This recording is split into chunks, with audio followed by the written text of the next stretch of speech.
It has been said that the first $100,000 in a portfolio is the most difficult to accumulate because it can appear to take an interminable amount of time when annual gains are small and amount to far less than you could earn working. Because of the snowball effect, the next $100,000 will arrive much faster once your portfolio reaches a certain size. This video offers 9 suggestions for saving your first $100,000, and if you listen carefully, you'll hear one that will free up a significant portion of your budget. You'll be surprised at how much money you can save. If you want a better financial future for yourself, make sure to click the subscribe and like buttons. Just in case this video proves to be useful. Expect your taxes to be one of your largest out-of-pocket expenses. See point number 9. You'll be able to reach the $100,000 mark much sooner if you don't have to pay taxes on the money you put into an IRA or 401k. Contributions to an IRA or 401k are tax deductible, so you get a tax break for using them. By putting money into one of these accounts, you can postpone paying taxes on the growth of your savings for a while. Most people can save up to $20,500 in a 401k and $6,000 in an individual retirement account, IRA, in 2022, allowing them to significantly reduce their taxable income.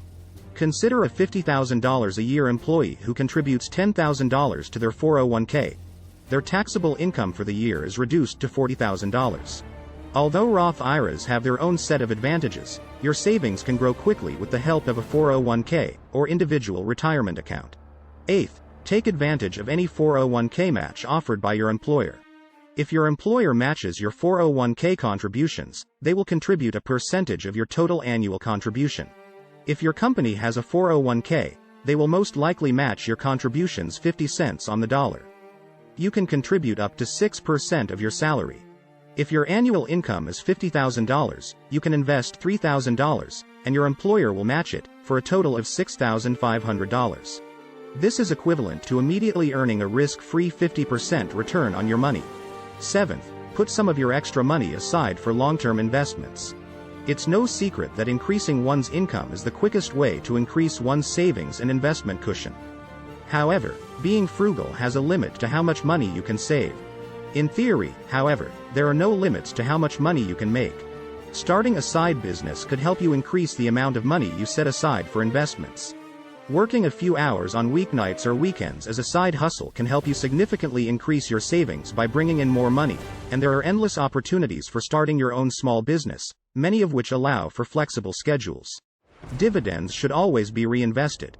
It may be tempting to take advantage of the dividend payments you've been receiving as a stockholder.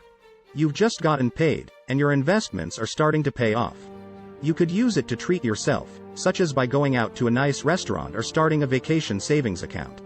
Dividends are popular because they provide a consistent income stream. However, as you consider how to best use that extra cash, keep your long-term goals in mind.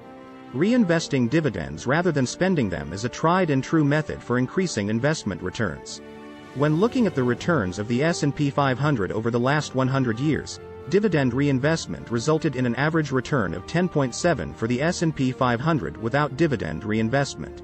If dividends were not reinvested, the average return would be only 6.6%, according to wealthycorner.com.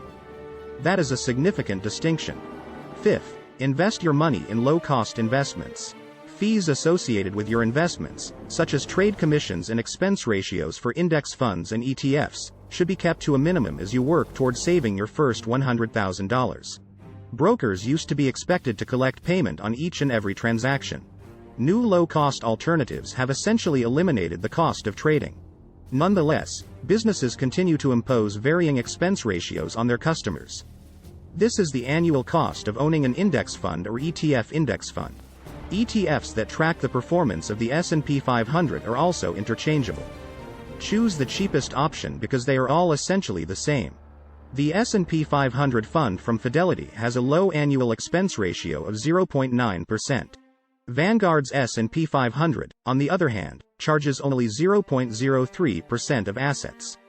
Never engage in a never-ending cycle of buying and selling. It can be very unsettling when your investments lose value.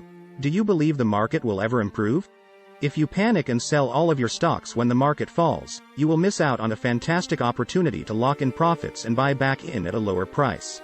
This feat, however, is extremely unlikely to be accomplished. The majority of the profit is made in the first year, when you're accumulating your first $100,000, and most average investors who have tried this before don't buy back in until it's too late.